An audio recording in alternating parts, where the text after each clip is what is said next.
Hello guys, আসসালামু আলাইকুম।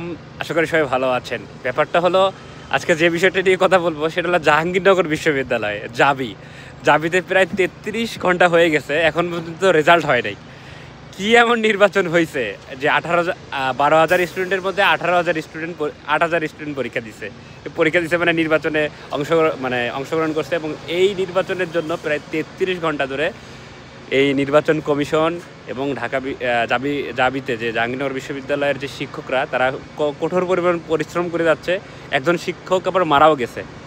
তো আসলে এই নির্বাচনের নাকি প্রেসক্রিপশন হচ্ছে লন্ডন থেকে। তো এই যে লন্ডনেই বসে আছি, লন্ডনের স্ট্র্যাটফোর্ডে আছি।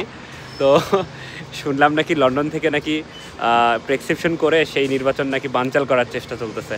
সো দেখা যাক কী হয়, এবং আপনাদের যে প্রত্যাশিত যে ভোটগুলো হয়েছে সেই ভোটগুলোর মাধ্যমে আপনারা আপনাদের যে রেজাল্টটা, সেই রেজাল্টটা যেন দ্রুতই পেয়ে যান। এবং এখনের কি অবস্থা, আমরা এখন লন্ডনে প্রায় 3:31 বাজতেছে, হয়তো বা বাংলাদেশে এখন 9টা বাজতেছে।